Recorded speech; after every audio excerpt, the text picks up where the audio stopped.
How some carriers give you so little for your older busted phone you just end up living with it?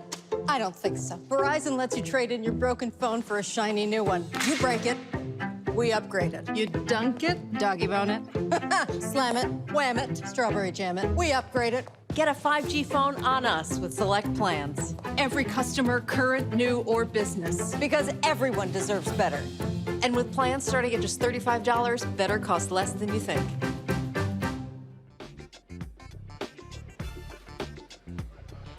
Today is Friday, December 17, 2021. Coming up on Roland Martin Unfiltered on the Black Star Network, live in Atlanta. The 2021 Cricket Wireless Celebration Bowl in less than an hour. The Southwest Athletic Conference is going to have their Hall of Fame banquet. We will talk with the Commissioner, Charles McClellan, about their honorees, but also about the expansion the conference has undergone this year. We also talk with the outgoing and the incoming commissioners of the MEAC conference as well. Also, a big announcement today. Cricket Wireless announced a 6-year extension of them sponsoring the Celebration Bowl. Also, in today's news, Kim Potter testifies on her behalf in her trial, where she was on trial for killing Daunte Wright. A lot of stuff we're going to be covering today on the show here in Atlanta, but also news of the day.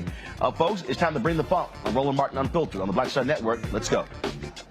He's got it. Whatever the miss, he's on it. Whatever it is, he's got the scoop, the fact, the find. And when it breaks, he's right on time and it's rolling. Best believe he's knowing. Putting it down from sports to news to politics. With entertainment just for kicks, he's rolling. It's on go, roll, y'all. It's Roland Martin, rolling with Roland now. He's funk, he's fresh, he's real, the best, you know he's Roland Martin now.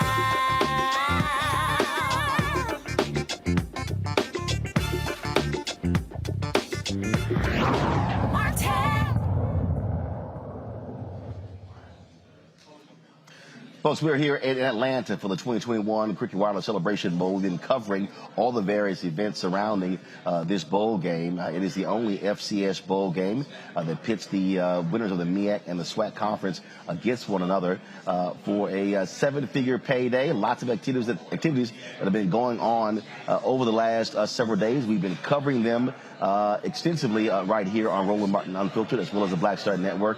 And joining us right now is the Commissioner of the SWAC Conference, Charles McClellan. Glad to have you here. Hey, thanks for having me. So this is look, it's a big deal for both of these conferences to be able to have this bowl game, to be able to generate the revenue for the conferences, as opposed to going to the FCS playoffs. Yeah, absolutely. You know, the Southwestern Athletic Conference stopped going to the FCS playoffs back in 1999. We actually decided to have a championship game. The Bayou Classic really was the impetus for doing that, because that game is always the week after. So oftentimes Southern and Grambling were our best teams, and they couldn't go. So the decision was made to have our championship game. So we were a little ahead of the MEAC in wanting the Celebration Bowl. And once they made that decision, I think neither conference has looked back. And one of the things that when I talked with Commissioner Thomas, he said it was real difficult to get his folks to agree to that because so many wanted to be a part of that playoff system. But he said, look, it's not making any money for us. Well, the playoff system is tough. And what a lot of people don't know about the FCS playoffs is that you have to pay your own way to go. And if you host, you have to bid, and part of that money goes to the NCAA. So for most institutions, it's not a money-making opportunity. And then when you look at the overall competitiveness of it, quite often it was like the basketball tournament. The SWAC team and the MEAC team was always playing the #1 team in the nation. You know, it's kind of tough to go to North Dakota State from Lorman, Mississippi, and win a football game, right? So for us, we just did not feel that it made sense. Our record overall before 1999 was 0-16, 0-17. But when you start talking about the Celebration Bowl, when you start talking about pitting two champions against each other, that's going to go for the National College Black Championship. When you talk about a true bowl experience, and when you talk about the only two FCS conferences that participate in a bowl system that was set up for FBS conferences, and then when you talk about ABC, there is no way in the world you could go back and look at the FCS playoffs and say that this opportunity is not as good or even better than the FCS opportunity. You also had some expansion this year in your conference. Yeah, we did. We brought in Bethune-Cookman University and Florida A&M University, and part of the goal was not only to have a team here in the Celebration Bowl, but to get an at-large team into the FCS playoffs, and we were successful in doing that this year, where Florida A&M was selected to participate in the FCS playoffs. So you got the best of both worlds. We got the best of both worlds, and that was a part of the plan. But also, having those two teams in your conference also expands your footprint to the state of Florida. Oh, no doubt. Bringing in FAMU and Bethune was very instrumental in this overall success and fever that we're starting to feel in the Southwestern Athletic Conference. When you bring in two rapid fan bases, when you bring in two institutions that are the center of black college, you know, and to team them up with the 10 that we have, it was a win-win for both. And we're just ecstatic to be able to have those two. And SWAC, you know, we got a long ways to go, but I tell you, it's going to be a fun ride. How are you also positioning this conference for the future? Because what you're dealing with here is, we're seeing the movement of the Power 5 conferences. Texas and Oklahoma lead the Big 12. They go to the SEC. You're seeing just all of that going on. And so how do you remain competitive in this environment? Well, I think that's a great question. You know, you're talking about a conference that's been around for 100 years. You're talking about a conference, again, that has every major Division I HBCU college or university in its conference now, from Texas all the way to Florida. When it comes to black college athletics, we want to take the thing over and we want to insulate ourselves. So if we can generate enough revenue, you look at what Jackson State did. You know, they had championship game 50,000. Alcorn State game 60,000. The game before that they had 55,000. If we can continue to put those numbers in there, FAMU sold out homecoming, Alabama A&M sold out homecoming, Alcorn sold out homecoming, Mississippi Valley State sold out homecoming, and now the sponsors and the corporate partners are coming in. We have increased our corporate sponsorship and partnership program by almost 6,000% from the time that we took over to now. And as you look at additional television opportunities, we think that we can compete with some of the Group of 5 institutions. As a matter of fact, from a revenue generation, we're 3 years away from out generating them from a revenue standpoint. So we think that we're very strong and very well positioned to be able to continue to carve out the footprint and change the landscape. And I think that's another point. We're not going to sit back and let the landscape dictate what we do. We're actively involved with the NCAA and the legislative process. We're going to change the landscape to benefit the Southwestern Athletic Conference. You also have an opportunity, the big news this week, the #1 football player in the country choosing to go to Jackson State. That's a huge coup not only for the school, but also for the conference. Right. Name, image, and likeness. Now, if you go back and you check the books, there were 5 conferences that voted to change the name, image, and likeness legislation. So the NCAA put all of these committees together. And at the end, we took a look at it. It was the SEC, it was the Pac-12, the ACC, the Sun Belt, the SWAC, and one other conference. And people ask me, why is the SWAC even involved with SEC? Your interests are not the same. Well, actually, they are. You look at what Coach Prime has done. You take his ability to be able to generate that corporate interest, and if name, image, and likeness, if it's good enough for you to get paid to go to the University of Florida, should be good enough for you to get paid going to Jackson State University. And we wanted the rules to be as flexible as possible, because when you look at it, the state law takes precedent over everything, and each state has different laws with different abilities. So we wanted the NCAA rule to be able to allow whatever the state rule is or state law is to be able to govern it. And I think it is going to open up eyes. I think that it's going to show that you can be a 5-star, come to a Jackson State, get coached by a great coaching staff, get a name, image, and likeness deal, and be able to go pro. And that's the only reason why they're going to these Power 5 schools over the SWAC schools. So I think NLI kind of leveled the playing field, and it'll be our job to make sure that we continue to keep that playing field level. I think you're going to start to see more of a trend based upon that one decision. And I think what this boils down to is when we talk about, you know, what's happening with SWAC, with the MEAC, it's the building blocks of these institutions. You know, I'm always talking about how we have to build the capacity of our black institutions. No question. And Commissioner Dennis Thomas, you know, he's announced his retirement. We've had a lot of retirement talk today, and he seems happy. I'm sad, right? We're losing an icon. We're losing a voice. We're losing someone that is very instrumental. We're losing someone that has built all of this. So when you talk about expanding on where we are now, we're losing someone that's, I don't think that can be replaced. Sonia Steele, myself, we're going to work together to try to move this thing forward. And there's a lot of heavy lifting to be done by virtue of Commissioner Dennis Thomas leaving. In a little bit, you're going to have your SWAC Hall of Fame event. Absolutely. We're excited. We have 8 individuals that we're going to join a group of outstanding individuals. We're giving Dr. Dennis Thomas the Lifetime Achievement Award, and it's just an honor, honestly, to be Commissioner Roland. I grew up in Jackson, Mississippi. I used to go to Mississippi Veterans Memorial Stadium and watch people play that I'm now handing awards to. And for, as Commissioner Thomas says, a little country boy from Mississippi, man, that's an awesome thing. All right, then. Well, look, certainly good luck in what you're building here. Again, I'm a Texas A&M graduate, but I went to Jack Yates High School and right across the street at Texas Southern University.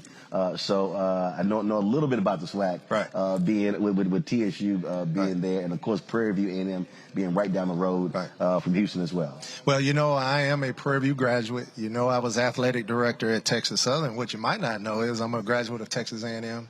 As well. So know your legacy very well. We've always been proud of you. We've adopted you as our son of Texas Southern University. A lot of people don't know that you graduated from Texas A&M. A lot of people out there think you graduated from Texas Southern. So keep doing what you're doing, and we appreciate everything. I appreciate it. We'll do. Thanks so much. All right. Thank you for having me. Thanks a lot. All right, folks, so we're going to go to a break. We come back, we're going to hear from the outgoing MEAC commissioner, but also the sister who is taking his place. We'll also show you the announcement of Cricket Wireless announcing a 6-year extension of them sponsoring this Celebration Bowl. You're watching Roland Martin Unfiltered right here on the Black Star Network, broadcasting live from Atlanta. Back in a moment.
Betty is saving big holiday shopping at Amazon, so now she's free to become Bear Hug Betty. Settle in, kids. You'll be there a while. Ooh, where you going?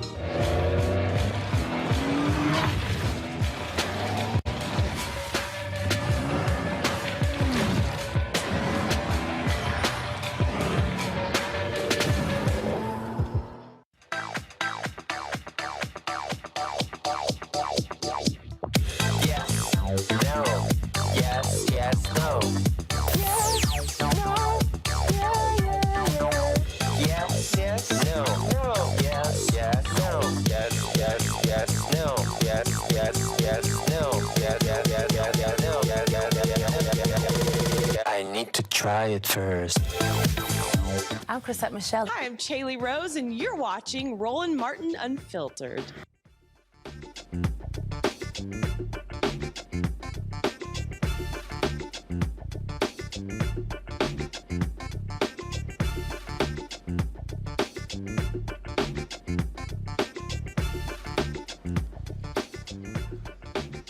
All right, folks, welcome back to Roland Martin Unfiltered here on the Black Star Network. We're broadcasting from the media room here in Atlanta, the 2021 Cricket Wireless Celebration Bowl, pitting Jackson State versus South Carolina State, the SWAC versus the MEAC Conference.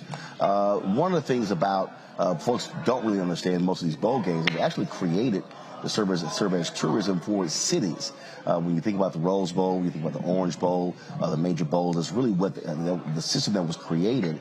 And so you talk about the significant amount of dollars in terms of bringing people to a city. And so my next guest is responsible for tourism coming to Jackson, Mississippi. How you doing? I'm doing pretty good. Thank you for having me. All right, so let's get right into this because, look, it is one thing to come here, but your job is trying to get people to come to Jackson. That's correct. How does this bowl game, the attention you receive, how does that help the city? Well, it just raises the marketability of Jackson University. And the home of Jackson State University is Jackson, Mississippi. We experienced record numbers this year for an amazing football season, which really translated to about $30 million in economic impact for the city of Jackson. And so the better the team does, the better the city does. So we work really closely with athletics to make sure that the marketability is strong and that people can understand that we have a great school, a great football program, a great athletic program, but also a great arts, culture, and those other amenities that make people want to come and visit the city. And so when you talk about that $30 million impact with them selling those games out, we're talking about hotels, we're talking about restaurants, we're talking about all of, car rentals, all of those things. That's correct. People, we sold out, the Metro Jackson area sold out, but we also sold out as far as 60, 70 miles away. We're talking about people going to gas stations and grocery stores and buying ice and, liquor stores and restaurants and hotels and clothing stores. So it all, this really makes our community understand and appreciate the value of tourism in a very significant way.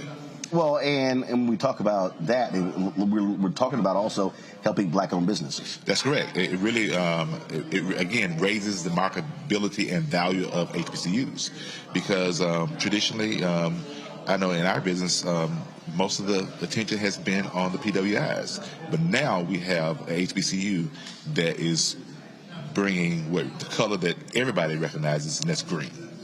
And so really excited about that and working again with them to make sure that next year we can build upon the momentum and let's do it again. Are you also seeing Jackson and Mississippi businesses also embracing the university? Definitely. So corporate sponsorships are much easier. In fact, they're knocking on Jackson University's door now. I had a conversation with the athletic director, and we've been a very strong corporate sponsor for a long time. He said, I'm not going to kick you out because you've been there when nobody else was there. So that's just an example of things that are happening. All right, then. Well, certainly good luck with that. And as they say, your business, look, it's about increasing the revenue flow. That's right. All right. Good luck. Thank you for having me. I appreciate it. All right. I want to bring in my panel right now, folks. Michael M. Hotep, host of the African History Network. Michael joins me right now. Faraji Muhammad, radio and TV host, and also Matt Manning, civil rights attorney. I'm glad to have you here. I'm going to start with you, Michael. What we're talking about here, Michael, is the rebuilding of black institutions. I talked about this yesterday. It's capacity. That's what we're seeing with these two teams, with these conferences, but also how it impacts the broader community of black-owned businesses. Absolutely, Roland, and it's good to have you back as well. This is about building these teams, building these institutions, getting people like Travis Hunter to Jackson State University. This reminds me of when the Negro Leagues were being picked apart by Major League Baseball. And a lot of the best players from the Negro Leagues were taken away from the majors. And now I think people are really primed to really understand that these, many of our best high school athletes need to go to HBCUs. Need to go to HBCUs. And then you deal with, you just had the interview, we deal with the businesses that surround these institutions, especially African-American owned businesses, being able to profit from people going to the games and things like this. So this is dealing with building up these educational institutions, but also economic empowerment when it comes to businesses around them as well. And, hats off to Deion Sanders also. I think it's brilliant what Deion Sanders is doing also. One of the things, Faraji, that folks may not get. I mean, I'm sure there are people who are watching this show who are saying, okay, all this attention y'all are paying to this bowl game, it's a lot more important stuff that's happening in the black community. But this is what's happening in the black community. This is the building of our institutions, and I think it's one of the things that frustrates me is when too many of our people have a very small world view of what is happening in terms of how we are able to build institutions, to grow institutions, and so covering this, bringing awareness to it is important because we've got to stop playing small ball. Right. Oh, you know, that's the big thing right there, Brother Roland. And I love the conversation you just had before you with the commission, not with the commissioner, with the other brother.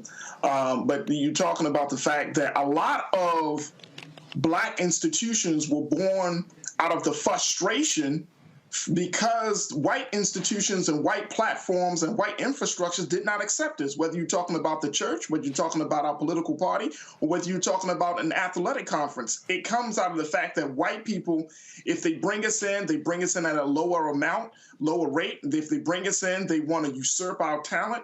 And so we have gotten to a place, and I think this is fantastic that we do talk about these things, because we have gotten to a place to show that, look, when you are frustrated, when dissatisfaction can be the fuel to bring about the change that you've been hoping and praying for. And so if folks don't see the power moves that are being made, one of our YouTube watchers said that, big power moves. If folks don't see the power moves that are being made in terms of taking black athletes, especially college athletes, where we know, Brother Roland, it felt like just yesterday where a black college athlete had possession and power over his or her image, likeness, and how they're going to use their brand, right? But for years, the NCAA has been just basically just sucking the life out of black college athletes, right? Putting them on posters, putting them in commercials and all of that. And yet that black college athlete is kind of left in this predicament where they're not able to make money, where they're not able to really gain from all of the work that they've been putting in. And so, yes, this is necessary. And people say, well, it's just about sports. No, it's not just about sports. It's about empowerment. It's about money. It's about us saying that in this space of sports and entertainment, we need to have some level of ownership. In this space of sports and entertainment, we need to dictate our own future. And that's the place that we're in right now. So it's awesome that we are having a celebration bowl. It's awesome that corporations are looking to fund this whole endeavor. But my hope is, Brother Roland, as you talk to the commission about, that we can bring, large-scale black-owned businesses into the fold, right? And not just have Coca-Cola or Cricket or any other person kind of just keeping folks at bay. But you're bringing in those small black businesses, bringing them into the conversations, bringing them at the table, so that way there can be full, complete community ownership of black people. You have black athletes being supported by black businesses. I mean, this is the start of something fantastic. And Matt, that point there, when you talk about your HBCUs, the businesses that surround these institutions typically are black owned. When you talk about your restaurants, when you talk about your other businesses, and so when you have people coming back to those campuses, attending those games, it is driving economic development for our community. It absolutely is. And as a Howard grad, I first have to say go MEAC, but I spent many a dollar at football games and otherwise at the businesses that were around Howard and that supported myself and all the other students. And it's beyond just the economic impact. Those business owners are the same people who checked to make sure I was doing my work in school and make sure I was going to graduate on time. So it's a community that's around these institutions, and the institutions really provide invaluable resources to the community, obviously beyond the educational impact, but also the economic impact. So it's a wonderful thing. But I got to say, go MEAC. All right, then. Got to go to a break. We come back. We're going to talk with the retiring commissioner of the MEAC Conference, Dennis Thomas. That's next on Roland Martin Unfiltered, right here on the Black Star Network, live from Atlanta.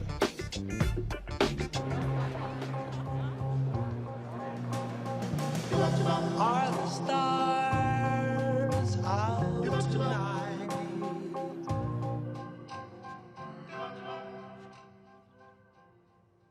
Alexa, play our favorite song again. Okay. I only have eyes for you.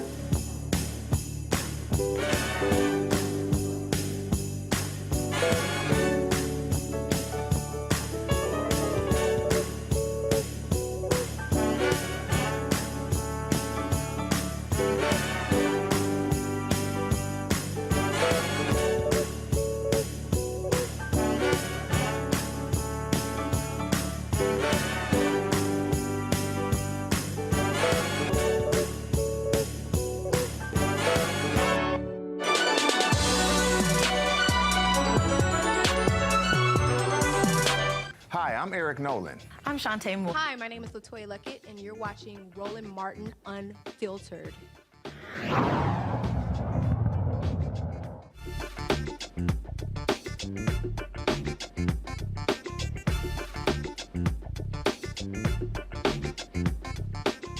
All right, folks, welcome back to Roland Martin Unfiltered. We're joined now by the retired commissioner of the MEAC conference, Dennis Thomas. So you don't have to do all this stuff next year, all of the duties and events and news conferences, and you can just chill. Well, Roland, it'll be in good hands. Sonia Steele, the commissioner-elect, is ready, and she's going to do a absolutely fantastic job. You should also feel good after today's announcement of the extension of Cricket Wireless for 6 years as a sponsor of this bowl. Absolutely.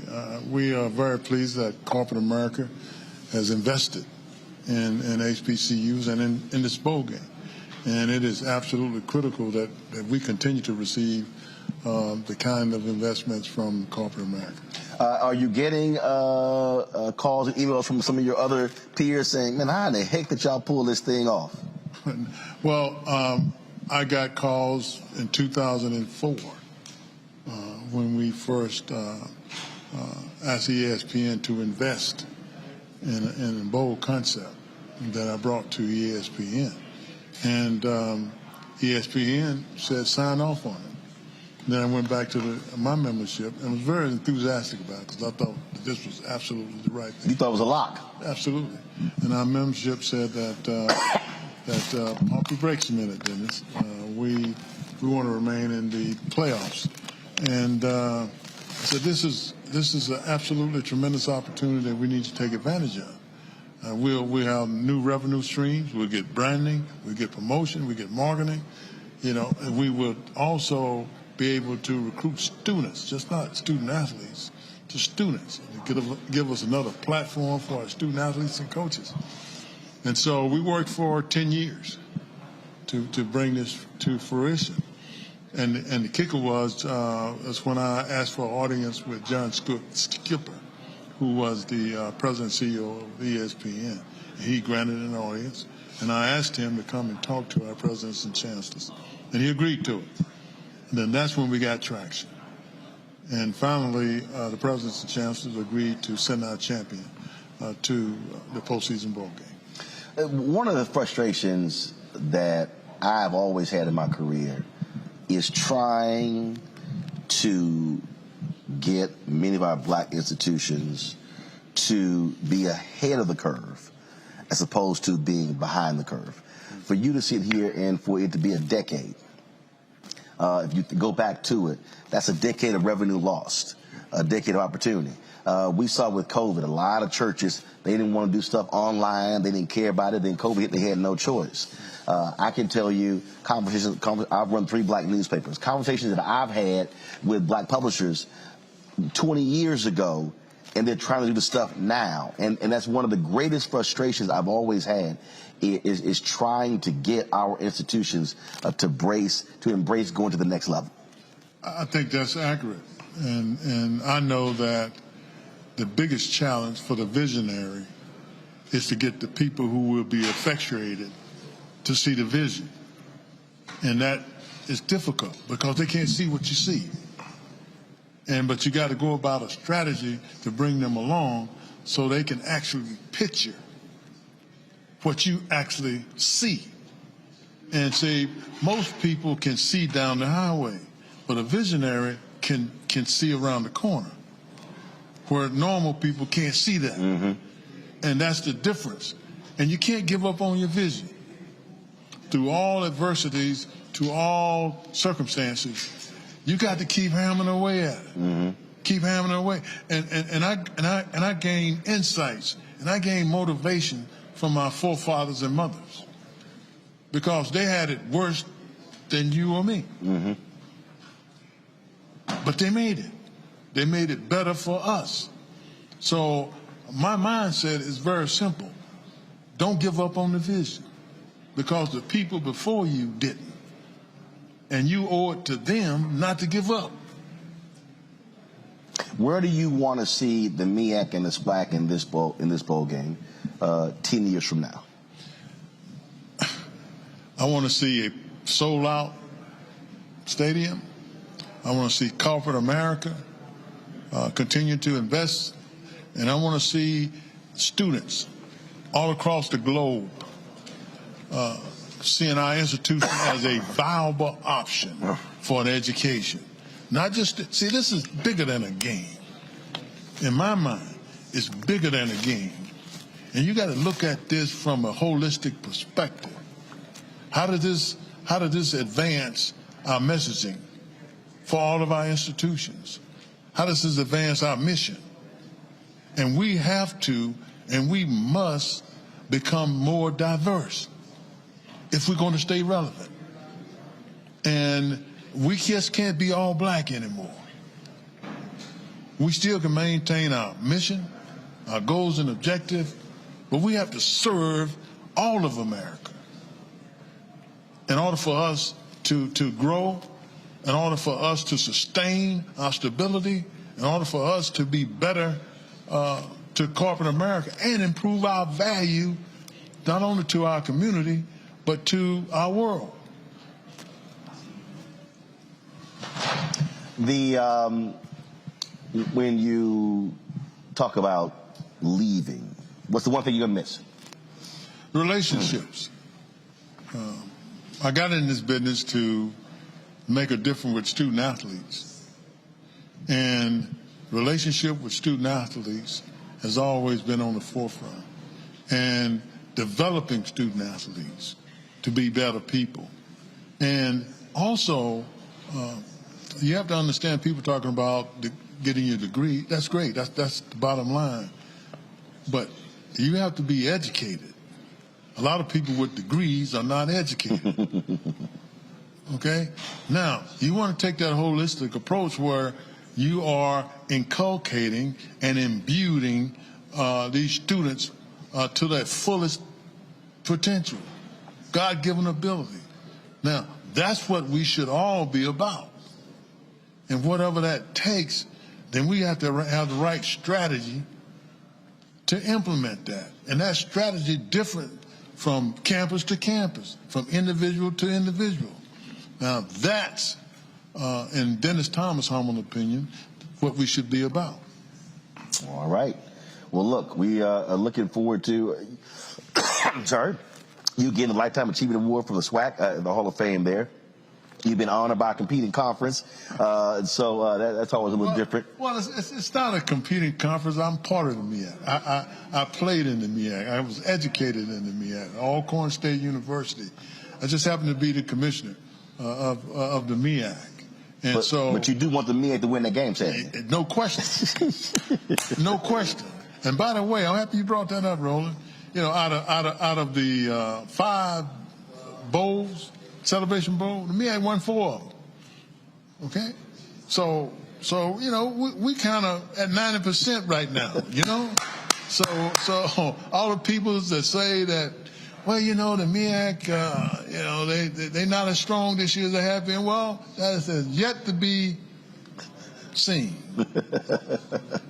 And we'll let tomorrow determine that. So you're saying you got all the hype with Deion, but the championship's with the MEAC. There's one thing about athletics. They keep score. At the end of the day, they keep score. And whoever ends up with the most points, you know, wins the game. All right. So talking the game ain't the game. Always good seeing you. We appreciate it. Good luck in retirement. Thank you, sir. And enjoy yourself. Thank you. All right, folks, when we come back, we're going to show you some of the news conferences earlier, both of the coaches here at the 2021 Cricket Wireless Celebration Bowl. You're watching Roland Martin Unfiltered on the Black Star Network.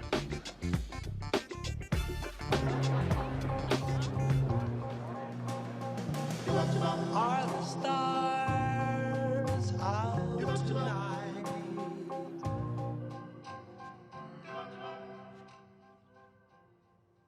Alexa, play our favorite song again. Okay. I only have eyes for you.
Maureen is saving big holiday shopping at Amazon, so now she's free to become Maureen the Merrier.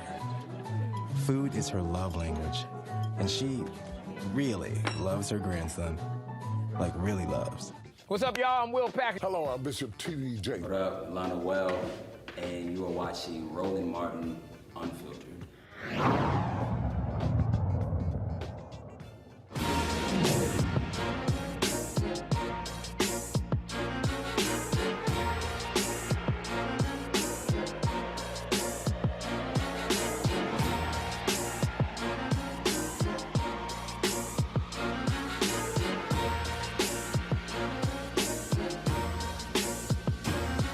So we're here to announce to you that this year, we're just announcing a new 6-year extension for the Cricket Celebration Bowl to be hosted here at this beautiful venue on Mercedes-Benz Stadium. We're delighted to be partnered again with the Mercedes-Benz Stadium family, and our good friend Tim Zalowski and his team have been wonderful with us over the last 6. And so announcing the new 6-year deal here will bring the Cricket Celebration Bowl to a world-class venue to showcase world-class talent on this wonderful stage. So just wanted to announce that to you today and turn it over to my friend Tim here for any additional comments. First and foremost, it is our pleasure to obviously announce what the 6-year extension. John and the team at the Celebration Bowl and ESPN have been outstanding partners with our organization, and it gives us great pride to host the first game in the College Bowl season each year with the Celebration Bowl taking place here, the Cricket Celebration Bowl. So we set out at Mercedes-Benz Stadium to bring the best events from around the world to Atlanta. We function either as the heartbeat of Atlanta, or if you come in here as a fan for any of our events, we try to welcome you home. And there's not a better way to do so than the partnership we have with John Grant, the folks at ESPN, and the Celebration Bowl. So, John, thank you very much for the commitment you've had to our enterprise for the next 6 years. We look forward to an exhilarating match tomorrow with a sold-out capacity and many more years of it to come. Thank you. Thank you. Thank you. Thank you so much. First of all, I'm thankful. Elated. I'm happy. Unbelievably blessed week. Wonderful honor. This gentleman right here has been outstanding. When I tell you that this is really, truly a bowl game, I was blessed to attend 4 bowls at my tenure at FSU. And this, if I say this is the best one, they're going to think I'm trying to hate on FSU, especially with the recent actions. But this has been a great bowl week. It's unbelievable. I can't wait, and I'm excited about the game. That's my opening statement. Appreciate all you for coming here. I really do. I appreciate it. I really do. I'm pretty sure we hadn't had this type of involvement in the past, and I'm thankful and I'm elated to be addition to provoke this type of change that we're seeing right now. Let's do this. Coach, we'll start in the back, standing up. Coach Sanders, Tolly Carr with HBCU Game Day back on the riser. Right here you go. Hey, my man. Good. How you doing, sir? Great. Powerful week with recruiting and Travis Hunter, and just we've all seen that. I'm wondering for you, the amount of power that gave him and that he showed the country, and the amount of power that Jackson State and other HBCUs are starting to show.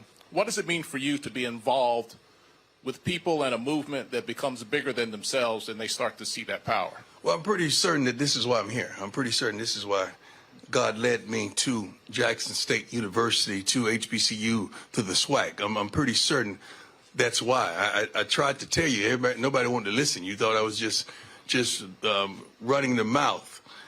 And it was not that. I truly believe. We stand by that word, I believe, and we truly believe that it's going to be a change. Everything I've done in my life, I provoke change. Why not now? You think I was just going to be a head coach and there's no change and we continue to do the same foolishness that we've done? We're not going to do that anymore. It's a systemic cancer that we got to get rid of. We got to stop.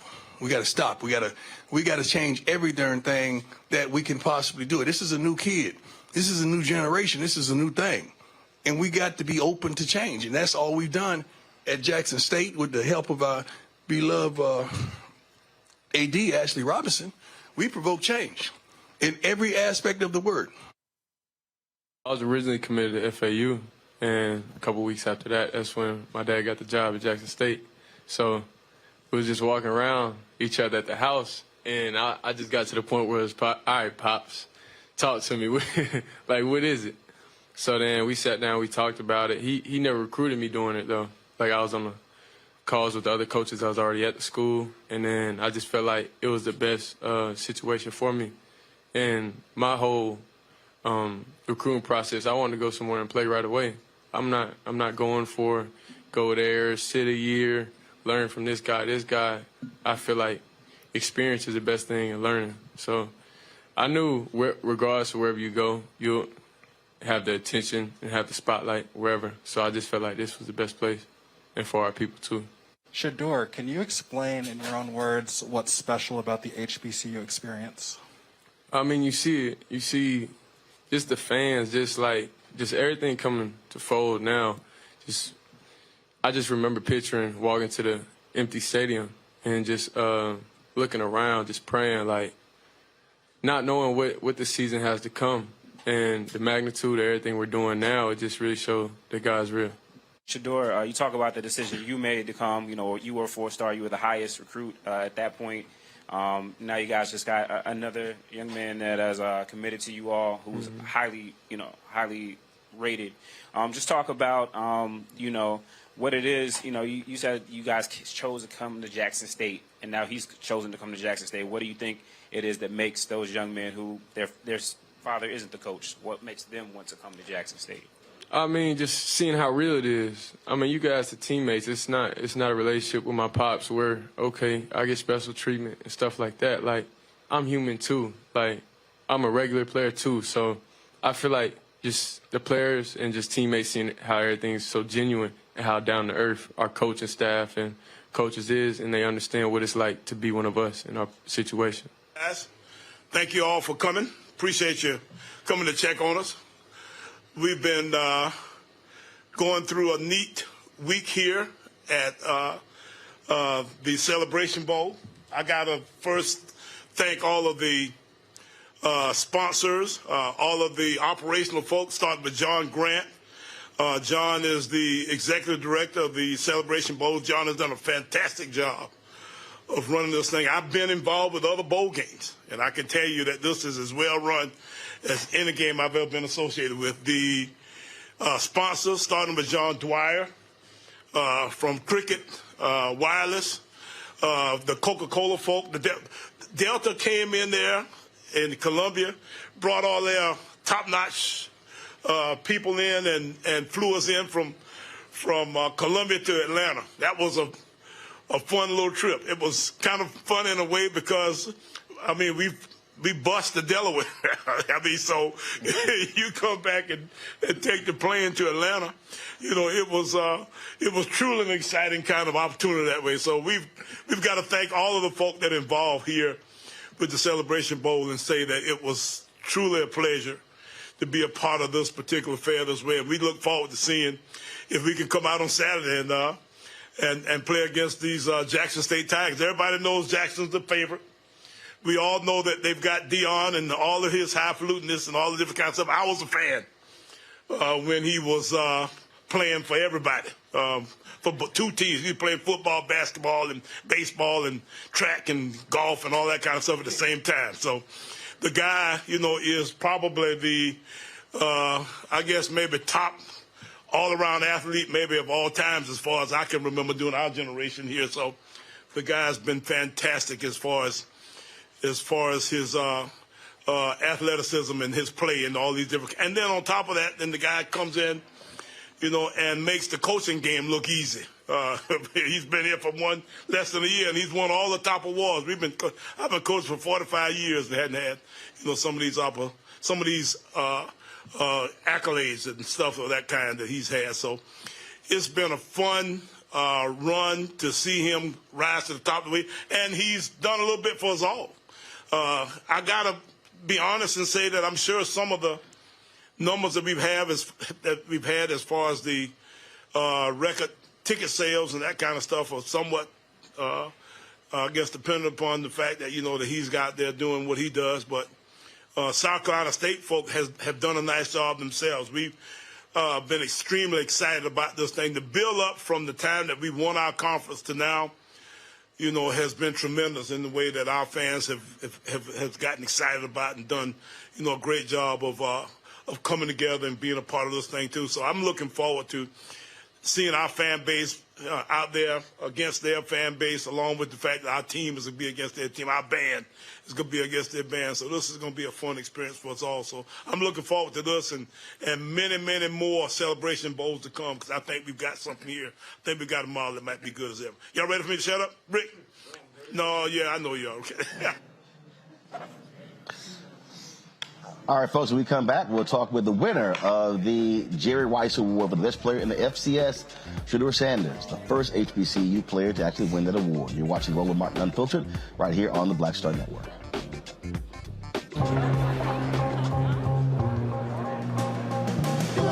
Are the stars out tonight?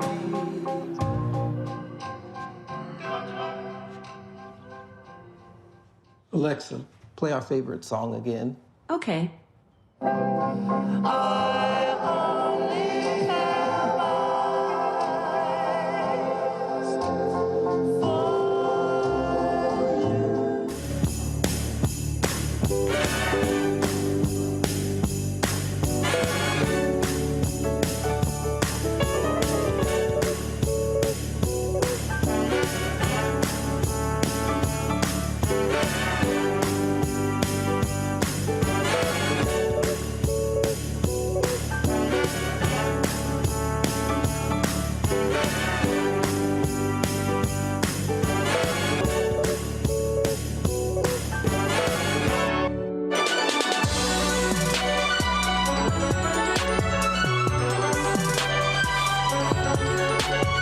Know who Roland Martin is. He got the ascot on, he do the news. It's fancy news. Keep it rolling.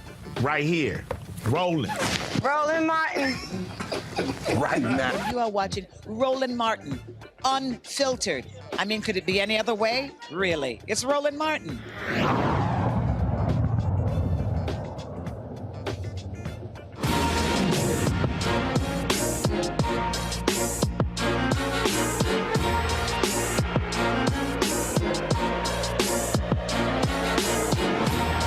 My next guest is not just the son of the head football coach, he's also the starting quarterback.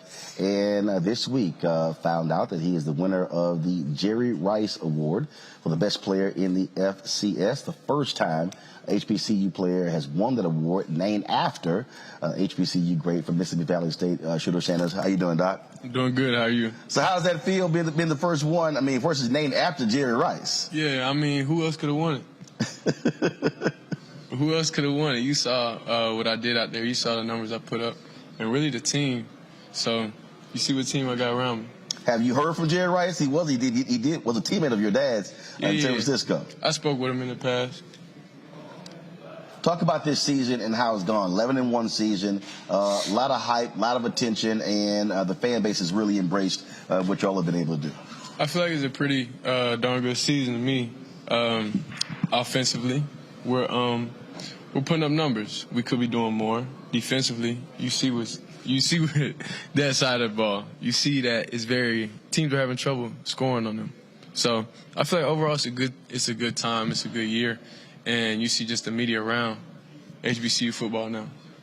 A lot of times you'll have quarterbacks who might disagree with their coaches. You're in a unique situation because when you look to the sideline, it's not just the head coach, but it's also dad. Yes, sir.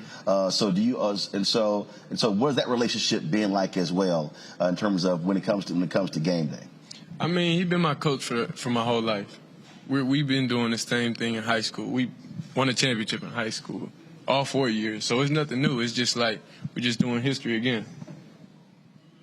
Well, that's still also a little bit different because you also the whole dynamic of other players as well having a dad and a coach. It's not the first time you've had players that have been coached by their father. What do you want people to know about your dad as a coach? They see prime time, they see the player, they saw him when he was in the NFL. But what should they know about him as a coach? I mean, you could tell he's a genuine person. He's gonna tell you straight up the real. You here at the HBCU, he's not gonna lie to you about anything. So I feel like he understands what situation we're in, and like just as students of the school. So he's been through that before too. He went to college, he did all that. So he's more realistic and he's very reasonable. Well, and also as somebody who's played at the highest level, considered the greatest cornerback to play in the NFL. So I take it when it comes to your defense, listening to him, they probably listen a little bit more intently based upon their track record. No, I feel like everybody listens to him. It's not just a defensive thing. It's just like offense, we just got to get going.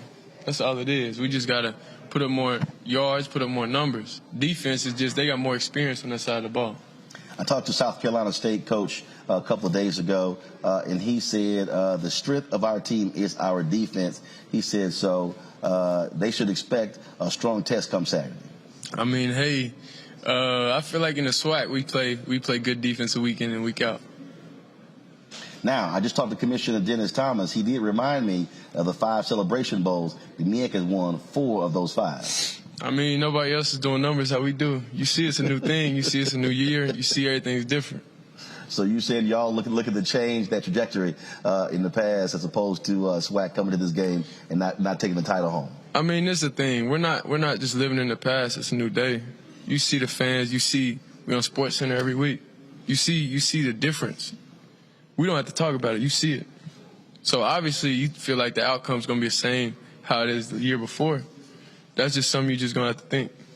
How has it been looking up on those stands? We showed the video from earlier today. You talked about going to some games and seeing a lot of empty seats. But this year, seeing a lot of those seats filled for the first time.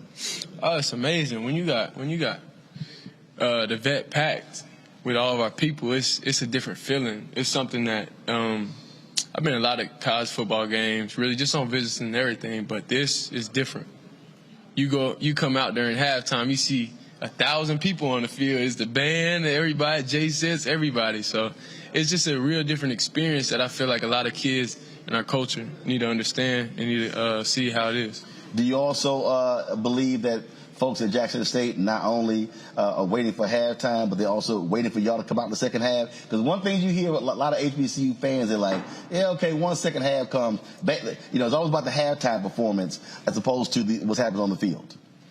I don't really think you say that about our team. Yeah, I feel like we're entertaining throughout the whole game. Okay. Well, look, it's going to be a great game tomorrow. Of course, on ABC, national audience. It's not going to be on ESPN on one of the digital channels. Only one of 4 bowl games. It's going to be on broadcast, and so the whole country actually gets to see what you can do and what South Carolina State can do. Yes, sir. All right, we're looking forward to it. Certainly, good luck at tomorrow's game, and give them hell. Yes, sir. All right, then, folks. Again, we're going to come back. We're going to talk some news of the day. Kim Potter testifies in her trial in Minneapolis. Also, noted author, feminist Bell Hooks passed away. We'll also talk about that as well. You're watching Roland Martin Unfiltered right here on the Black Star Network, live in Atlanta, the 2021 Cricket Wireless Celebration Bowl.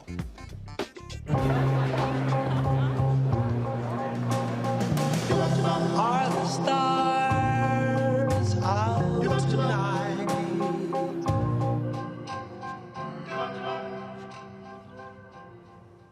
Alexa, play our favorite song again. Okay. I only have eyes for you.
Maureen is saving big holiday shopping at Amazon, so now she's free to become Maureen the Merrier. Food is her love language, and she really loves her grandson. Like, really loves. Hello, everyone. It's Kiara Sheard. Hey, I'm Taj. I'm Coco. And I'm Lily. And we're SWV. What's up, y'all? It's Ryan Destiny, and you're watching Roland Martin Unfiltered.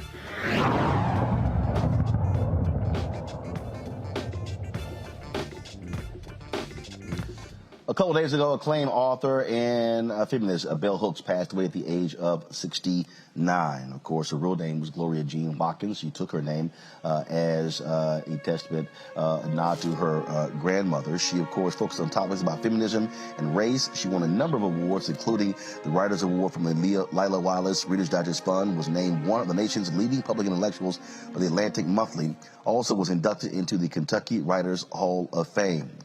Joining me now is Dr. Imani Perry. She's professor of African American Studies at Princeton University. Dr. Perry, glad to have you on the show. For folks who don't know about Bell Hooks, who don't know about her writing, why was she so impactful, especially to a whole generation, 2 generations of black women? Many of them were commenting, just shocked and stunned at the passing of Bell Hooks. Yeah, well, first of all, let me say thank you for having me and thank you for spending the time to talk about her. She was an incredibly brilliant woman, an author of literally dozens of books. She resonated with people because she wrote from the position that she began. She was a country woman. She was from Kentucky, and she became an extraordinary intellectual. And through those experiences, decided to share with people how she thought about gender, how she thought about sexuality, how she thought about class, how she thought about injustice broadly. Her writing was inviting. It wasn't, distant academic language. She reached for people where they are, where they were.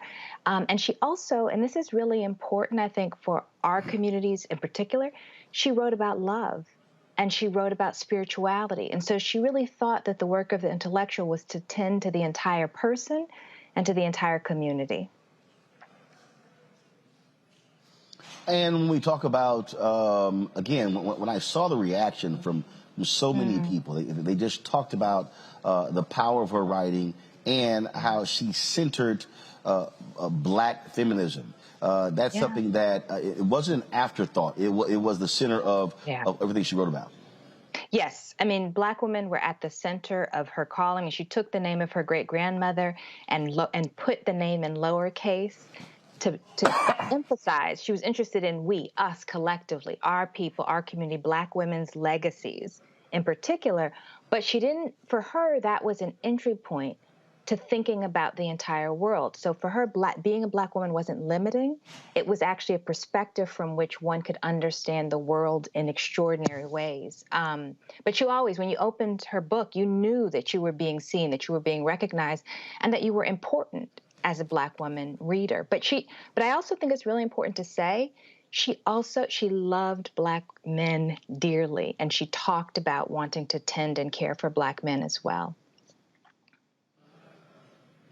I'm bringing my panel, Michael M. Hotep. I want to start with you, your thoughts on Bell Hooks, and also if you have a question for Dr. Imani Perry. All right, thanks, Roland. Thanks, Dr. Imani Perry, for coming on today and teaching us more about Bell Hooks. This is a big loss as well. She wrote 40 books translated into 15 different languages. I posted about her death on the African History Network fan page. The question I had, Dr. Imani Perry, and I know you're the person that asked this too, when we deal with and hear about feminism or black feminism, oftentimes African American men are automatically off-put by it. And this has caused factions in the movement for issues pertaining to African Americans. How do we continue to push for issues that are beneficial to African Americans while at the same time not denouncing African American women when they talk about issues that are specifically impact them? Oftentimes when they bring up issues that impact them, they're told that they're being divisive and you should just focus on black issues, not black women issues. How do we move forward? together? Well, that's a hard question to answer. I mean, I think Gloria, and I called her Gloria instead of Bell Hooks. I mean, when she wrote the book Feminism for Everybody, she was trying to respond to that. I think, my perspective is I think Black liberation is for all Black people. And so one of the ways, so we shouldn't think of our interests as competing, but we should think every sector of our community deserves to be tended to. And that there is no hierarchy in our communities, that we all deserve care. I mean, if there is one, it is our babies come first, right? And so, so that's the ethos. I understand there are a lot of sort of tensions, that we are a complex people. We have differing politics. We have differing perspectives. We're not going to all agree. We're not going to have the same idea about liberation. But I do think if we start from the perspective that we care about all members of our community, that helps. Okay, thank you. Faraji? Oh, I can't hear you. Faraji, we can't hear you. Gotcha. Dr. Perry, thank you so much for joining us on the show today. I'm wondering, in terms of Bell Hooks' legacy, what would she say to Black men today about getting involved in the feminist movement, or what role should Black men play in the feminist movement? Because I'm sure that you've heard this. It seems like there's a generation of Black men, younger Black men, that have very different views about the role of women, the role of men, whether it's in the household, whether it's in the workplace, whether it's in the community. So how would Bell Hooks advise us to move forward on making sure that the next generation of Black men is a part of the change to bring about a greater level of respect for Black women? Well, I mean, I think, and I feel pretty confident saying this because, I spoke to her over the last several years, and everybody, changes and grows. But I think consistently what she tried to talk about was being aware of the very particular kinds of oppressions that all folks in our community experience. So it's hard to, ask people to join a movement without also recognizing what they're experiencing, right? How they might. So I think for young Black men, in the ways that young Black men are targeted and demonized, right? That's also part of the struggle for liberation. And she was very attentive to that. So it's not a sort of, bring you into one side. It's actually bring us all into recognizing each other. Now, that said, she didn't shy away from challenging sexist attitudes and ideas in ways that not everybody liked all the time, but in ways that people found difficult. But this is why I mentioned the point about love, right? So if love is the underlying ethic to everything that you do, and people know that you love them, that makes it a lot easier to accept pushback, criticism, when you know that it's not coming from a place of competition or hostility, but love. And so, it's a long struggle. We've had a hard history. So it's not ever going to be easy, but it's worth fighting for. And that's the lesson she taught us. It's worth fighting for. Thank you. Matt Manning. Good evening, Dr. Perry. Thank you so much for joining us and for teaching us. My question is it's pretty simple. How do we connect Ms. Hooks' teachings to this social moment that we find ourselves in, kind of this inflection point as we're fighting for justice? Please, if you would, edify us on how we can use her teachings to kind of move forward at this point.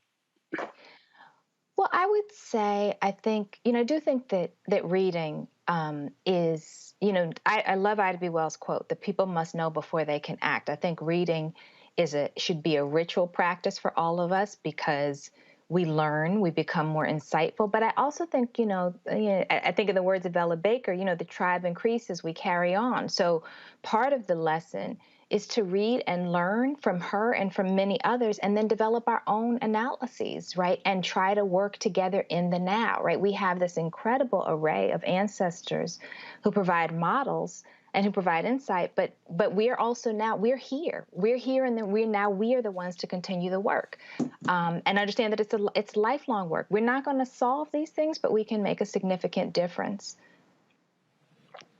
Thank you. Dr. Perry, if that was one book of bell hooks that everyone should read, what would that book be? Oh, gosh, that's a really hard question when you're talking about dozens of books. I particularly love Yearning, and I also love Teaching to Transgress because I think about children all the time, and that book really is really about how do we see ourselves as people who offer knowledge to young people who think that they are the future. So, yeah, that would be the one, I guess. All right, then. Dr. Imani Perry, we surely appreciate you joining us to share your thoughts regarding the passing of author Bell Hooks. Thank you so very much. Thank you. Folks, going to a break. We come back. Kim Potter testifies on her behalf in her trial in Minneapolis for killing Daunte Wright. Lots of tears on the stand. We'll show you what took place right here on Roland Martin Unfiltered on the Black Star Network. Betty is saving big holiday shopping at Amazon. So now, she's free to become Bear Hug Betty. Settle in, kids. You'll be there a while. Ooh, where you going?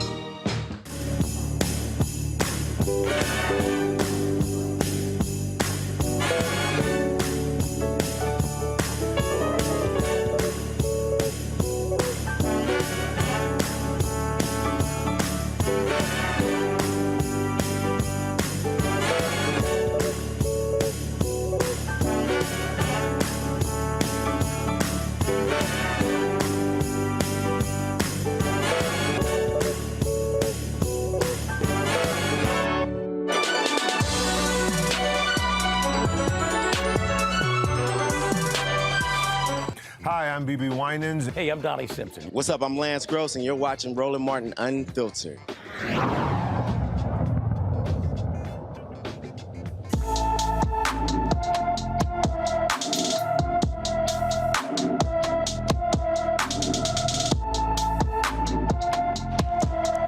Thirty-five-year-old Deandra Chalmers was last seen walking near the Parkland Hospital on November 29th in Dallas, Texas. Deandra is 5 feet 9 inches tall, weighs 180 pounds, with black hair and brown eyes.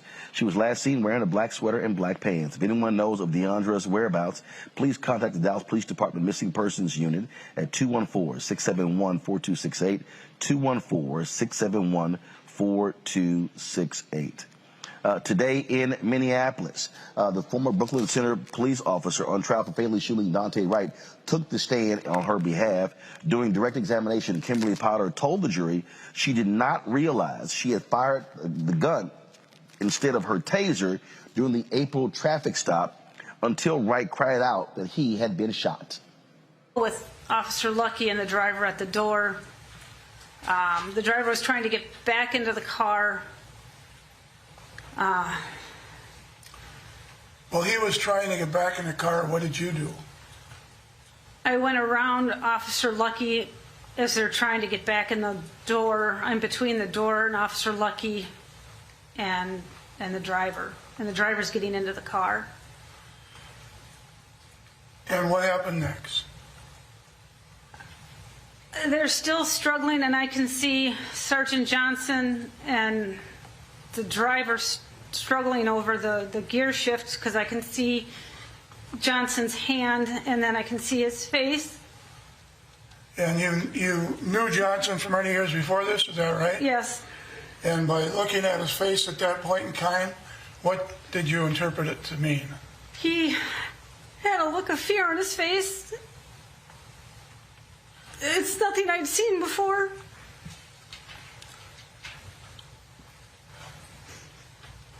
Did you say anything when you saw this? What did you do? We were struggling. We were trying to keep him from driving away. It just went chaotic.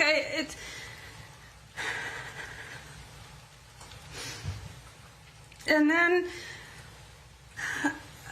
I remember yelling, "Taser, taser, taser," and nothing happened.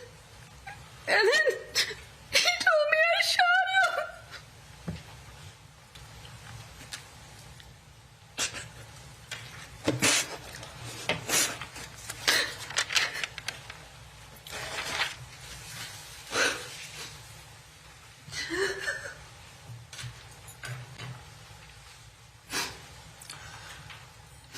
Can you proceed, or you? Yes. On Mr. Wright, did you? No. Never saw a gun. No. He never threw a punch. Right? No. Never kicked anyone. No. Never said, I'm going to kill you. No. Never said, I'm going to shoot you. No. Never said, there's a gun in the car and I'm coming after you. No. Okay.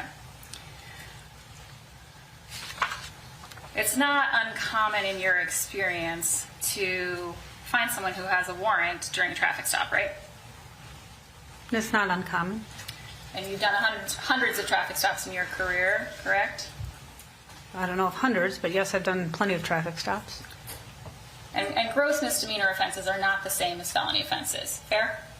Correct. They're different order by the judge. Less For the crime. serious crimes, correct? All crimes are serious, but yes. Well, in terms of the laws of the state of Minnesota that you're duty-bound to enforce, a gross misdemeanor is a lesser offense than a felony, correct? Yes. In court in this case, a conversation about the Wright brothers. You made a comment about the Wright brothers joking about not the ones that fly, right? Yes. And then any concerns about whether there was some other Wright family in the area?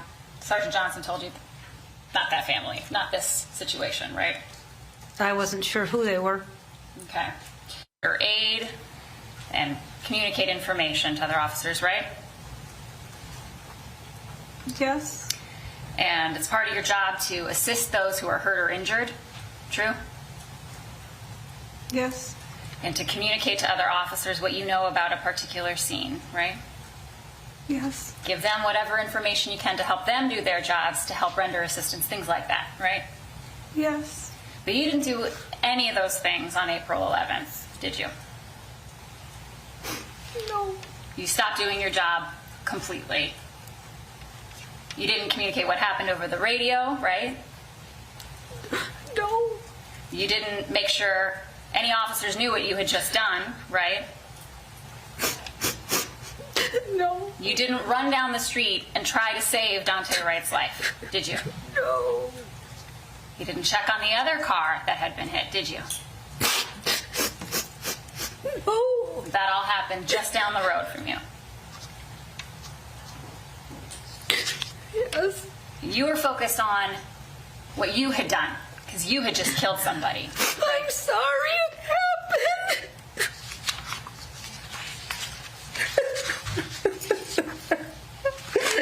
I'm so sorry. Ms. Potter, from your reaction today, and from your reaction on your video, you didn't plan to use deadly force that day, did you? No. You didn't want to use deadly force, did you? That's irrelevant. If she planned it or wanted it, it's a constructive offense. The objection is overruled. No. Because you knew that deadly force was unreasonable and unwarranted in those circumstances. I didn't want to hurt anybody. You didn't want to hurt anybody. No. And that's why you said, I'm going to go to prison. I don't. That's 3 times now, Your Honor. Repetition. All right. The objection is sustained. Ms. Potter, you know the difference between left and right, don't you? All right, Matt Manning, I want to start with you. I mean, is there a plausible defense? Oop, my bad. A little bit, to an extent. But I'll tell you this. Let me first say, everything in a courtroom is intentional. For all your viewers out there, they have her dressed this way purposely. I'm sure her attorneys told her, if you get emotional, do not stop, crying. All of those things are, unfortunately, what lawyers try to leverage in front of a jury. And here, if you look at the picture, they've made her look as homely, and I mean no disrespect, but as homely, as maternal, as accessible. We're talking Minnesota, right? So this is all intentional. And I say that in support of saying, if you notice, she didn't even use Daunte Wright's name. She continued to say the driver. I guarantee you her attorneys want to depersonalize Mr. Wright and make it seem as though she's just a good officer doing her job. But I would say here, the tears are for fears. They're to try to impart to the jury the idea that she was so afraid for that, a couple things are happening. One, she was afraid for her own safety, but the ancillary thing is that she was afraid for the safety of this other officer. They're trying to establish a defense of third person defense that'll essentially say, even if she wrongfully shot him, she's within the bounds of the law because she had a reasonable apprehension that her other officer was going to be hurt. Now, we know that's cockamamie because, in fact, she reached for the wrong weapon, which is absurd if you've had 26 years of training. But in terms of making people think, there is, I think, a chance that at least one juror will, potentially bite that argument. And that's what viewers need to know. In the criminal justice system, a conviction has to be unanimous. So they can get a hung jury off one person buying what we're seeing here, which I think is a pretty good acting job, but it's all intentional. And that's very important for people to know that I think that's the defense they're going for. They're trying to attack the intentionality, which is why you hear her saying so frequently, I didn't mean to do it. It wasn't purposeful, trying to say it's an accident. And even if it isn't an accident, it's okay because I feared for my other officer's safety. That's what you're seeing at play here. The issue here, Faraj, is, I didn't mean to do it, but somebody is dead as a result of her actions. Yeah, I mean, absolutely. That's the big issue. But I'm wondering how much does the part of her screaming out taser, taser, taser will play into this? I mean, and Matt, I think you're making up some excellent points, saying that from everything, the way she's dressing and to the emotion. But I mean, the part that she says taser, taser, taser, I can't personally get past that. I'm wondering if that is going to be like the Achilles heel of this case, where she's not going to be prosecuted to the fullest extent of the law because she announced taser, even though she reached for her service revolver, her service weapon. So I'm wondering, you spoke about intentionality, the intention behind this whole situation. The intention seems to be a huge part of this whole case because she said taser. You can clearly hear it on the video. But then at the same time, as the prosecutor said, that you didn't reach out for the other folks. You didn't see what happened to Daunte Wright. You didn't see what happened to the other cars. I mean, the intention is certainly a big part of this. But that one little piece where she says taser, taser, taser, I'm thinking that just might be a situation that to give her just a little leeway in the minds of those jurors. I don't know. You know what I mean? We have dealt with, and we've talked about it endlessly on this show, many cases where there have been those small lines, small details that have often been kind of like disregarded. But in this case, it's still hard for me to see that there's going to be justice served for the family of Daunte Wright just because she yelled out taser, taser, taser. Matt, Brother Roland, am I wrong on this? May I have permission to respond? Well, also is just so sick. Yeah, Matt, go ahead. I was just going to say really quickly, I think that's a great question, but I think the intentionality here is precisely the issue insofar as that's what she's saying. I was trying to reach for my taser. I didn't have the intent to do this act that actually caused his death, is what I'm getting at. So that's, I think, what her defense attorneys are trying to attack, because generally homicide statutes, manslaughter statutes are going to have an intentional element. And that's exactly what they're lobbying for. Not only was this not intentional, however, even if it was intentional, she had a defense of third person statute or defense. And the way that works very quickly is generally you're entitled to a defense if there's a scintilla or a very small amount of evidence showing that you should get an instruction in a jury charge, which is why they asked her all those questions about the other officer on the other side of the car. That's what you're seeing them try to establish right now. The thing here, Michael, that when you watch this, her attorneys have already laid the groundwork by saying, if she's found guilty, they want the judge to sentence her and not the jury.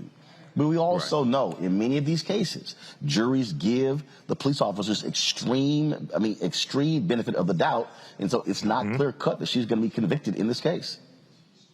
No, it's not clear cut. Now, the prosecution did a really good job today And as I said before on the show last Friday, I knew she was going to break down crying on the witness stand.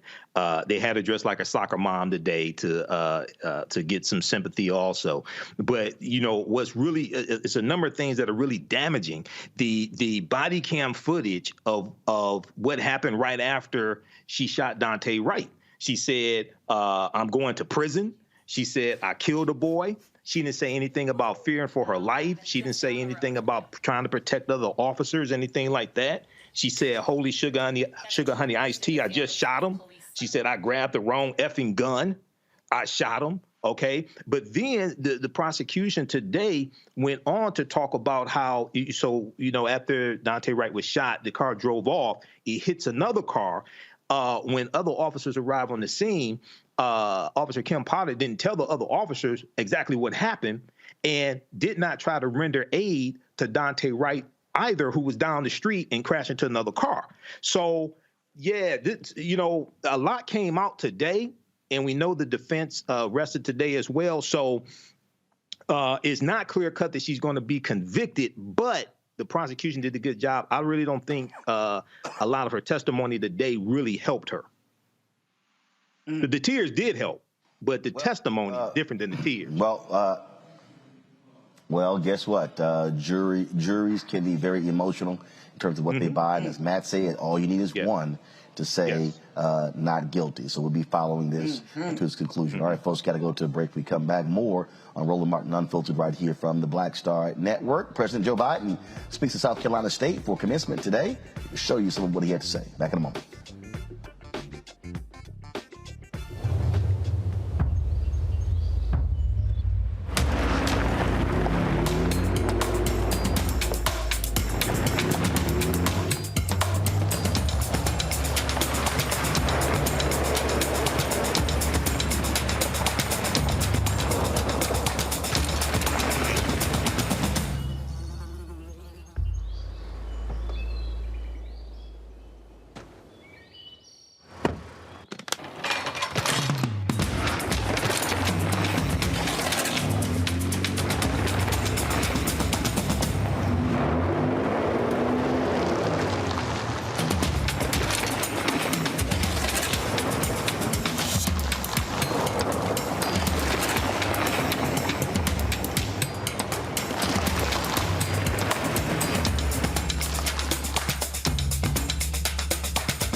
I need to try it first.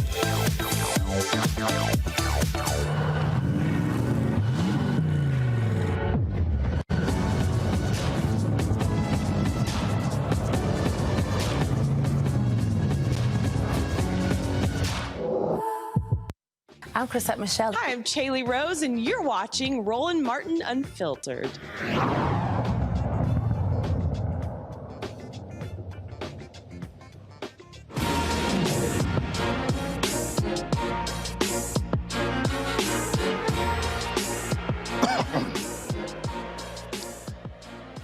Well, while we are here in Atlanta for the 2021 Cricket Wireless Celebration Bowl between South Carolina State and Jackson State, President Joe Biden was actually speaking at the South Carolina State commencement today. Congressman Jim Clyburn, who's a graduate of South Carolina State, did not walk across the stage when he finished it a number of years ago, but got a chance to do so today. And, of course, you know, was paid back by having Biden come back and speak, considering it was Clyburn who made it possible for him to win the nomination. Here's some of what Biden had to say. Anything like the unrelenting assault on the right to vote. Never. I don't think any of you have on this stage ever seen. Not a joke. And folks, you know, as John Lewis said, it is the only, without the right to vote, there is no democracy. It's not just about who gets to vote or making it easier as we used to try to do to make people eligible to be able to vote. It's about who gets to count the vote, whether your vote counts at all. Folks, I was chairman of the Judiciary Committee for a long time. At the end of my stint, before I became vice president, I was able to pass the extension of the Voting Rights Act for 25 years, and guess what? And convince Strom Thurmond of South Carolina to vote for it. No, not a joke. I thought we're finally beginning to move. But this new sinister combination of voter suppression and election subversion, it's un-American. It's undemocratic, and sadly, it is unprecedented since Reconstruction. Vice President Harris is leading the efforts for us, but on the anniversary of Bloody Sunday, I directed every single federal agency in the United States government to promote access to voting, and each agency is heading and heeding the call. HBCUs have helped produce 40% of all the black engineers in America. 50% of all the black lawyers in America. 70% of all the black doctors and dentists in America. And 80% of all the black judges in America. Folks, I see HBCU excellence every single day in my administration, and I'm not exaggerating. Vice President Harris, my cabinet, Michael Reagan, Administrator of the EPA, senior White House staff across my entire administration, graduates, I'm here to congratulate you, but also to let you know that your country, this is not hyperbole, is counting on you. They're counting on you to turn the dial at a moment we have a chance to do it. And that I'm committed to doing everything I can to make real the promise of America for all Americans, for all of you.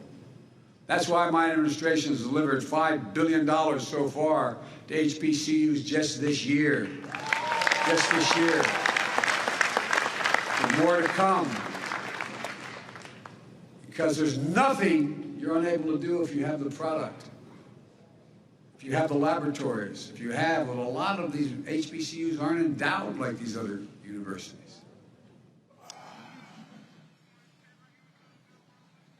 Okay, that all sounds great, Faraji, talking about the importance of democracy and the right to vote, but the reality is this here. They have not passed the For the People Act. They have not passed the John Lewis Act. Senator Chuck Schumer insists this is going to get done by 2022. The reality is Republicans are moving forward quickly with these voter suppression bills, and they are desperately trying to lock in their advantage with this also political gerrymandering for the next decade. President Biden has got to do more than just give speeches. Oh, absolutely. And one of the things that just stuck out for me, and just in that clip, Brother Roland, is the fact that he said that we're counting on you. Look, the president, to the president, respectfully, no, sir, you can't put the onus and that burden on us, because guess what? Black people come out to vote. We've been voting. We voted for the Democratic Party, and we've just been voting in the system for many years. And the next generation of college students have been voting as well. We saw that in President Obama's election. No, we're counting on you to get on track with where we are trying to go. And it's all good. Yes, you can boast $5 billion to HBCUs, but HBCUs the infrastructure is crumbling and the resources are drying up. So $5 billion is good, is a good start. But these HBCUs, if you want to there's a difference between managing and then actually putting money to take this thing to the next level. And so HBCUs need more support. I mean, they need it's like a mandate every year that they're going to get billions of dollars, just as much as we do other colleges, just as much as we do countries like Israel and other places. There needs to be that level of mandate and that level of commitment. The final point is that, look, what are you asking us to do in this moment? If there's a stall in the Congress, if there's a stall between Republicans and Democrats, then what do you expect the people to do? We came out in full force in the streets last year to push for the George Floyd Policing Act. Guess what happened? Nothing. We got a lot of talk, but nothing even happened. I mean, we can all bear witness to the simple fact that that bill needed to be passed. So what I'm hearing from the president is just a lot of rhetoric, and it's not leading to any real change. And then at this point, we got to ask ourselves. There was a fantastic opinion piece that was in the New York Times called "How to Tell When Your Country is Past the Point of No Return" by Mr. Thomas Edsall. And Mr. Edsall said, "Look at what the Republicans are doing. Look at where democracy is in this state of the country. The polarization, the partisanship." That's stuff that's happening right there at the executive level. Mr. President, what are you doing about that? Are you using your bully pulpit to push things forward that you know that is going to be best for young Black people coming out of these HBCUs? No. You don't need to count on us. We need to count on you. We need to see that you're going to come through on the promises that you said you're going to do. If you say you're serious about making sure that we're doing what we need to do, then guess what? We need to see it. Not just talk about it, we need to see it. That way we can feel it in our actual lives. But Michael, the reality is when it comes to HBCU funding, the reality is they have received over the last 18 months a significant amount of money, loan forgiveness as well for infrastructure. Absolutely. So those things have happened. In fact, Tennessee State is a perfect example. Tennessee State is a state institution. Tennessee State has received more money from the federal government than they have received from the state of Tennessee, whose job is to fund them. So the reality is the federal government's job is not to fund HBCUs completely. Many of these are state institutions. The states are supposed to be doing it. Jackson State, state institution. South Carolina State, state. Prairie View A&M, state. Texas Southern, state. I can go on and on and on. And so, when we talk about HBCUs, there are public HBCUs and private HBCUs. And so there's been a lot of money that have been flowing to HBCUs over the past 18 months. On the issue of voting, though, look, Biden has to be as aggressive in going after Manchin and Sinema and others in demanding a carve out of the filibuster for voting rights as they did when it came to the debt ceiling. Yeah, Roland, HBCUs have gotten more basically from this administration than I think in 1 year than previously any other administration. With voting rights as well as the George Floyd Justice and Policing Act, but especially voting rights, I think this week has been a turning point. I talked about it on my show because, one, the information coming out of the January 6th committee showed how detailed and well-planned the attempted insurrection was. Two, there were two important meetings that took place this week with Democratic senators. One was on Thursday, a virtual meeting Joe Biden and Vice President Kamala Harris had with 6 Democratic senators. And then earlier in the week, I think it was Wednesday, civil rights leaders, Derek Johnson from the NAACP, met with some key Democratic senators, and Senator Kristen Sinema was one of them, even though she didn't say anything on the call. That meeting was organized by Michigan U.S. Senator Gary Peters. And Senator Hassan from New Hampshire has changed her position and realizes, look, she was on the Rachel Maddow show yesterday, that they have to pass this bill and they're going to have to make a change to the filibuster. So we have to keep pushing, hold Joe Biden accountable, but also somebody whose name doesn't come up oftentimes in these conversations, Roland and the panel, is Senator Chuck Schumer, who controls the Senate. He's Senate Majority Leader. Pressure has to be put on Senator Chuck Schumer as what? See, notice how Senator Chuck Schumer's name just oftentimes, I know you talk about him, Roland, but oftentimes in these conversations, his name is not even brought up that much. Senator Chuck Schumer controls the Senate. He's Senate Majority Leader. So it's pressure on Biden, continued pressure on Senator Chuck Schumer. But lastly, Roland, July 14th, 2021, NBC News had an article, more than 150 companies back update to Voting Rights Act. PepsiCo, Macy's, IKEA, Nestle, Amazon, Target. Now, either these companies have gone out of business since July 2021, or they have amnesia because I haven't heard a peep out of them when we have this intensification of voting rights. So we have to put pressure on these corporations as well. We have to continue this. We have to see this through. This is not the time to give up. And Matt, on that particular point, these major law firms supposedly were going to be dedicating resources to fighting for voting rights, as Michael said, these companies as well, and they've all been MIA. And this is what I've said to civil rights groups like the NAACP. This is not just about having meetings. This is why you got to have public pressure. This is why the NAACP, with its 2,000 branches, should be throwing up pickets and protests in front of these corporations and these major law firms saying, "Where are you?" Okay, look. Black Voters Matter, they've been out there. Poor People's Campaign, Reverend William Barber, Reverend Liz Theo Harris, they've been out there. For these civil rights groups, look, stop having the inside meeting. You got to have the external pressure on this administration and the United States Senate. Stop accepting the rhetoric about a chicken in the pot, but when it comes time to it, taking a couple wings. Look, at the end of the day, if you say you're going to do these things, then you need to be held accountable. And I think Michael spoke right to it.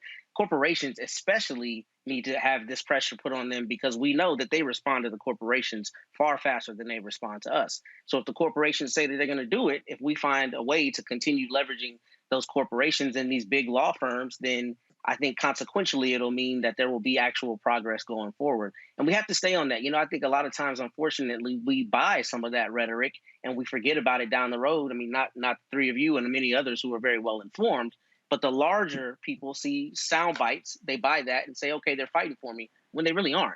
So we need to stay on them and make sure that the promises that are being made are actually being fulfilled. All right, folks, let's talk about some good news here. That is New York City is getting its first female police commissioner. The city's mayor-elect Eric Adams has chose Keishant Sewell to lead the nation's largest police department. Adams praised Sewell's career with over 25 years of experience in undercover assignments, overseeing gun suppression cases, hostage negotiations, and commanding detective squads. Sewell is currently Nassau County's chief of detectives. She was promoted to the position in September 2020, becoming the first black woman to hold that role. She's not the first African-American to lead the department, but she indeed is the first woman to lead the department. So congratulations to her on that pick. Also, President Biden has nominated Sandra Thompson to be the permanent director of the Federal Housing and Finance Agency. If confirmed, she'll be the first woman in that particular role as well. Thompson is currently the acting director of the agency, which oversees Freddie Mac and Fannie Mae mortgage companies. She has extensive finance and government regulation background and also worked at the FDIC. Vice President Kamala Harris is pushing a new initiative to eliminate lead from homes and other buildings. The Biden administration, they pledged to remove all lead pipes in America in the next decade. Lead is built into our cities, it is laid under our roads, and it is installed in our homes. And that is why we decided to launch this action plan here in this House of Labor. Because unions know how to do great things. And it is right there in the original motto of the AFL-CIO, labor conquers all. So we need your help to conquer these challenges. We need your help to make millions of homes, schools, and workplaces safe for everyone. And we need your help to make sure this is the beginning of the end for lead in America. So let us get to work. And 61 years after she was arrested at the age of 15 for refusing to give up her seat to a white woman, Claudette Colvin, she has had her record expunged. That's right, a judge in Alabama expunged her record. She was arrested, of course, for refusing to give her seat to a white woman. Her run-in with the law happened 9 months before Rosa Parks' case and was part of a Supreme Court case that ended busing segregation.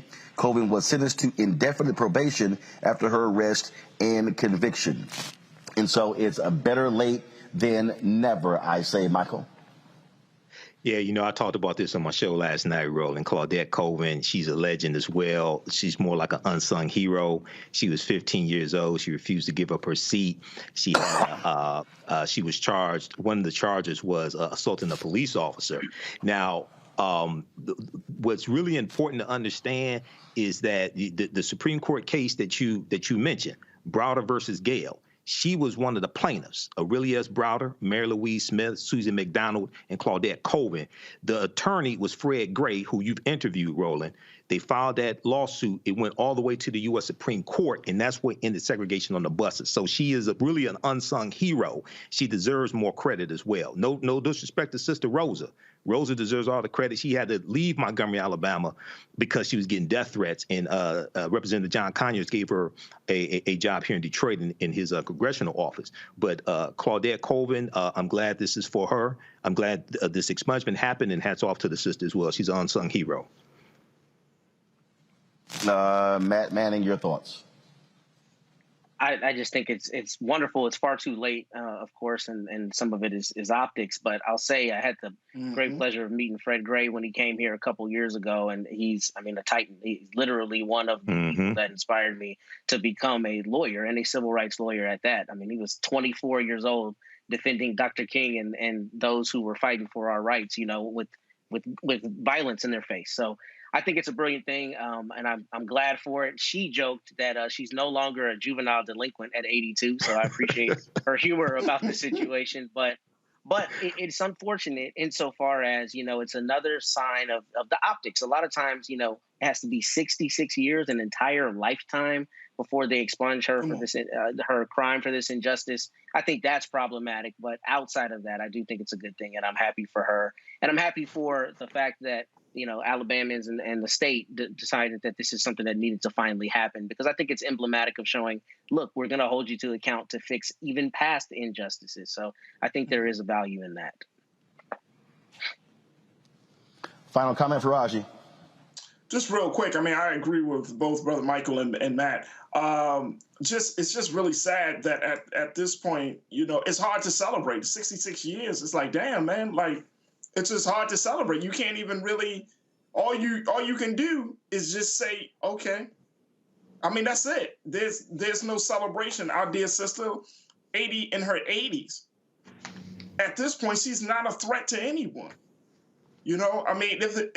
And you mean to tell me that the state of Alabama couldn't have done this 25 years ago, 40, 30 years ago, 40 years ago? It's and I'm with Matt on this. It's a lot about the optics. We are talking about Alabama. Yeah, well, that's true. I'm just saying. And we're from Texas. Make an excellent point. That's a great point, Brother Roland. But I'm just saying, it's like a Pyrrhic victory at this point. It's just okay, I'm happy it's happening. I'm glad it's got done. But that woman had to carry that weight for pretty much damn near her whole life.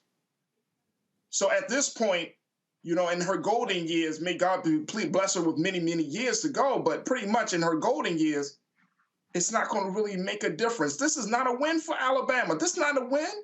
This is a slap in the face, because it took you 66 damn years to do the right thing. So it's all right, gentlemen. And I'm glad. Gentlemen, I appreciate it. That is it for us. We're going to be broadcasting live tomorrow from the Coca-Cola Fan Zone outside the Mercedes-Benz Stadium here in Atlanta for the 2021 Cricket Wireless Celebration Bowl. Game time is at noon, so we'll be live at 9 a.m. Eastern tomorrow right here on Roland Martin Unfiltered and the Black Star Network. Michael, Faraji, Matt, thanks a bunch for joining us today. I want to thank all the folks also here in Atlanta for making it possible for us to do what we did this week with all of the coverage. And so we look forward to bringing you more sights and sounds of the Celebration Bowl tomorrow, live right here on the Black Star Network. Thanks a bunch. Y'all take care. Holla!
Hooks.